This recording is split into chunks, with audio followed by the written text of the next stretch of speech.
नमस्कार साथियों, मैं हूं आपका होस्ट कुलदीप सिंह पुनिया। साथियों, मेरे साथ राजनीति को अच्छे से समझने वाले और इस एरिया के जमीनी जानकार प्रद्युमन जोशीला जी जुड़े हुए हैं, जो राजनीतिक विश्लेषक के साथ सामाजिक कार्यकर्ता भी हैं। आज हम इनसे जानना चाहेंगे कि हल्का उकलाना और हल्का बरवाला में इनकी नज़र में कौन कौन मजबूत प्रत्याशी हैं जिस पे पार्टियां दांव खेल सकती हैं। हम दोनों राष्ट्रीय पार्टियों की बात करेंगे। प्रद्युमन जी, आपका स्वागत है। जी, बहुत बहुत धन्यवाद। सभी दर्शकों को नमस्कार, राम राम। प्रद्युमन जी, हल्का उकलाना और हल्का बरवाला जी, दोनों की जो विशेष परिस्थितियां हैं, क्योंकि हल्का जो बरवाला है, हल्का बरवाला पहले हल्का बरवाला और उकलाना के कुछ गांव, उकलाना तो होता ही नहीं था परिसीमन से पहले ये दोनों, उकलाना हल्का नया बना और बरवाला के अंदर ऐसा क्षेत्र लगाया गया जो पहले बरवाला के अंदर नहीं था। तो दोनों की जो जमीनी परिस्थितियां वो अलग हैं। तो इनको मद्देनजर रखते हुए आप क्या मान के चलते हैं कि कौन मजबूत हो सकता है यहाँ से? देखो, परिसीमन से पहले ये बरवाड़ा हल्का था जी, और अब जो नया उकलाना हल्का बना है, हाँ जी, उसमें एक बहुत बड़ा हिस्सा बरवाड़ा का जी, बट्टू जो फतेहाबाद में एक हल्का होता था जिसको तोड़ दिया गया, जी, उसका एक बड़ा हिस्सा, कुछ गांव उचाना विधानसभा क्षेत्र के, जी, और कुछ गांव जो गिराई पुराना हल्का था उसके, और कुछ गांव इसमें टोहाना विधानसभा क्षेत्र के उकलाना हल्के में शामिल किए गए हैं। जहां तक बरवाड़ा का सवाल है, कुछ नारनौंद के भी किए गए हैं। जी बिल्कुल, नारनौंद हल्के के भी कुछ गांव हैं, हाँ जिसमें बदावड़, ब्याणा खेड़ा, ढाड, हाँ जी, तो ये गांव है, ये नारनौंद हल्के के। जी। इसके बाद अगर बरवाड़ा की बात करें तो इसमें एक बहुत बड़ा हिस्सा गिराई विधानसभा क्षेत्र का जी, बरवाड़ा के अंदर लगाया गया, जी, और जो कुछ एक जो पार्ट है वो हिसार शहर का भी इस विधानसभा क्षेत्र में लगाया गया, और कुछ जो पुराना बरवाड़ा हल्का था जी, वो इसके अंदर जोड़ा गया। अब जो राजनीतिक परिस्थितियां हैं, बरवाड़ा और उकलाना दोनों में 2019 में जेजेपी के प्रत्याशी जीते जी, और बरवाड़ा और उकलाना दोनों में 2014 में इंडियन नेशनल लोकदल के प्रत्याशी जीते जी। दोनों ही हल्के लगातार एक ही जैसा प्रयोग कर रहे हैं जी। ये अलग बात है कि अब वर्तमान में जो बरवाड़ा के विधायक हैं बीजेपी का समर्थन कर रहे हैं, जबकि जो उकलाना के विधायक हैं वो मंत्री भी रहे, लेकिन मंत्री रहते हुए उन्होंने हल्के के लिए कुछ नहीं किया। कोई बहुत बड़ा प्रोजेक्ट तो छोड़िए, आप वो छोटे मोटे काम भी लोगों के नहीं करवा पाए जी।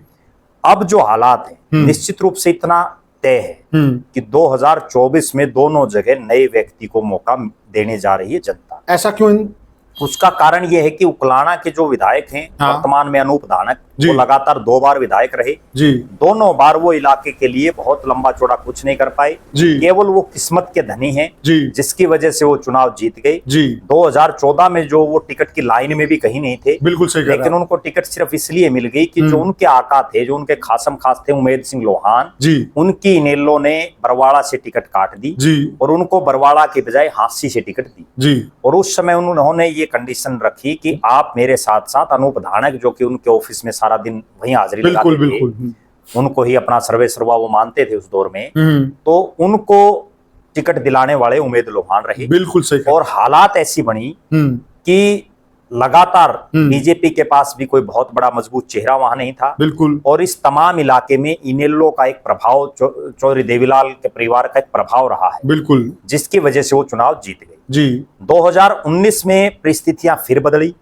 और परिस्थितियां ये बदली कि भारतीय जनता पार्टी और कांग्रेस पार्टी दोनों ने एक ही गांव में दोनों टिकटें दे दी, और उसका सीधा सीधा फायदा नरेश सेलवाड़, जो उस समय के पूर्व के विधायक थे, उनकी टिकट पार्टी ने काट दी, वो निर्दलीय चुनाव लड़ने लगे जी, और उसका फायदा अनूप धानक को मिला और वो चुनाव जीत गए। जीतने के बाद वो मंत्री भी बन गए, और मंत्री बनने के बाद वो उन्होंने कुछ नहीं किया हल्के के लिए, विकास के नाम पर टोटली जीरो रहा जी। और उसका परिणाम ये रहा कि पहले जो उकलाना नगर पालिका वहां उनका प्रत्याशी हारा, फिर जो ब्लॉक समिति के चुनाव थे उनमें हारे, और यहाँ तक कि जो उनकी खुद की जो चाची थी, वो उनका जो पैतृक गांव राजली बरवाड़ा हल्के में पड़ता है, उसमें सरपंची में वो बुरी तरह से, ये बहुत ही गौर करने वाली बात है साथियों। मंत्री के परिवार से सरपंच के इलेक्शन में हारना, तो वह कितना मजबूत होगा नेता, समझ लीजिए। और हारना नहीं बल्कि बुरी तरह से हारना, वो उससे और ज्यादा जी। इसी तरह से जो जोगीराम सियाग का सिस्टम है, जोगीराम सियाग पहले इंडियन नेशनल लोकदल में होते थे, उसके बाद इनेलो ने उनकी टिकट काट दी, वो गिराई से निर्दलीय चुनाव लड़ा, बिल्कुल 2 नंबर पर रहे, चुनाव हार गए। उसके बाद फिर उन्होंने बरवाड़ा से इंडिपेंडेंट लड़ा सिमन के बाद,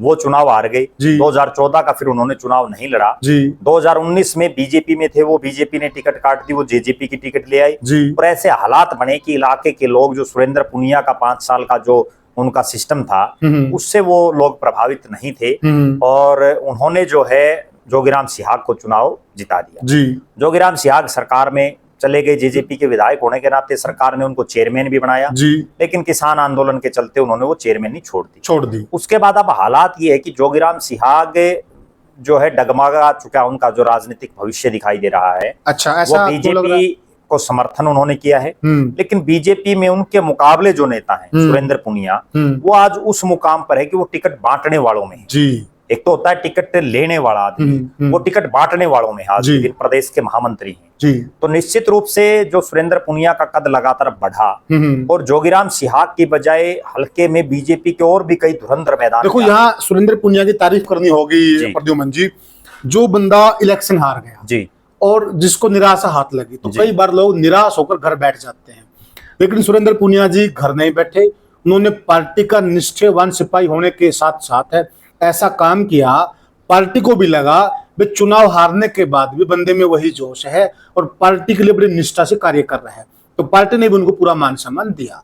ऐसा हमें बिरले ही देखने को मिलता है, अदरवाइज हम देखते हैं नेता हार गया वो बैठ जाते हैं निराश होकर। देखो, निश्चित रूप से जो सुरेंद्र पुनिया का जो राजनीतिक जीवन रहा है, हाँ जी, एक बहुत ही सामान्य और साधारण परिवार से वो आते हैं। खरकपुनिया गांव है, उनके पिताजी गांव के सरपंच रहे हैं। बिल्कुल। और कोई बहुत लंबा चौड़ा जो है उनका राजनीतिक बैकग्राउंड भी कभी नहीं रहा। बिल्कुल। उसके बावजूद उन्होंने खरकपुनिया गांव से निकल करके, जो एक राजनीतिक गांव है वास्तव में, हाँ जी, हाँ। और वहां से पहले उनको किसान मोर्चा का जिला प्रधान बनाया, फिर उनको जिला महामंत्री बनाया मुख्य बीजेपी का, फिर वो जिला प्रधान बने, फिर वो प्रदेश में एक प्रकोष्ठ के प्रदेश के सह समन्वयक बने।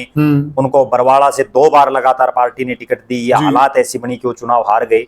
अगर मैं एक बात और बड़ी दावे के साथ कहता हूँ कि अगर वो चुनाव जीत जाते दोनों बार, तो निश्चित रूप से वो प्रदेश की सरकार में मंत्री भी बनते। तो कहीं ना कहीं बरवाड़ा की जनता ने एक जो मंत्री पद था उसको भी खोने का काम किया है। इसके बाद अब जब विपरीत हालात थी तब उनको जो है जो 5 साल बिल्कुल, जब वो 4.5 साल के आसपास खुदे लाइन रहे, उसके बावजूद उनको प्रदेश का महामंत्री बनाना और अब उससे और ज्यादा आगे, जिसकी दर्शकों को हो सकता बहुत कम जानकारी हो, अब उनको जो मुख्य जो कार्यालय जो संभालेगा जो महामंत्री, वो कार्यालय का इंचार्ज भी उनको लगा दिया गया।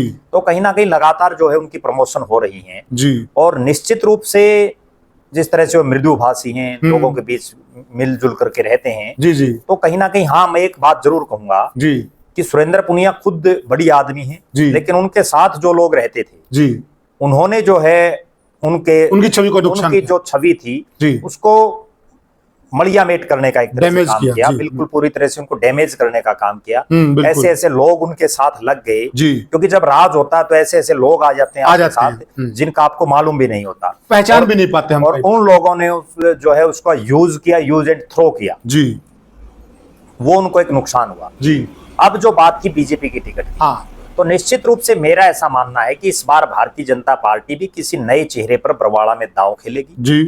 और जैसा अभी हमने पहले कहा कि दोनों जगह से नया विधायक बनने की ज्यादा चांसेस हैं और बरवाड़ा तो एक ऐसा हलका है जो हर बार नए आदमी को ही मौका देता है। और इसके अलावा बरवाड़ा एक ऐसा हलका भी है जो स्थानीय नेता के बजाय बाहर के किसी नेता को ज्यादा एक्सेप्ट करता है। चाहे हम जितने भी नेता बरवाड़ा में विधायक बने हैं, अगर उनकी हम पृष्ठभूमि उठा करके देखें तो ज्यादातर आपको इलाके से, हल्के से बाहर के मिलेंगे। और ना केवल हल्के से बाहर के, अगर पिछली बार की हम बात करें 2019 की, तो तमाम जो प्रमुख प्रत्याशी थे, चाहे वो जोगीराम सिहाग हो, उनका मूल गांव सिसाई है, चाहे वो सुरेंद्र पुनिया हो जो बीजेपी के प्रत्याशी थे, उनका मूल गांव खरकपुनिया है, चाहे भूपेंद्र सिंह गंगवा हो जो कांग्रेस के प्रत्याशी थे, उनका मूल गांव गंगवा है, चाहे रामनिवास घोडेला हो जो निर्दलीय खड़े थे, उनका मूल गांव कुलाना है। तमाम जो है बाहर के प्रत्याशी चुनावी मैदान में थे। और इस बार भी मुझे ऐसा लग रहा है कि तमाम राजनीतिक पार्टियां बरवाड़ा विधानसभा क्षेत्र में विशेषकर हो सकता है जो बाहर के ही नेता हों, उन्हीं पर फिर से क्यों ना दांव खेलने, तो कोई बहुत बड़ी अतिशयोक्ति नहीं होगी।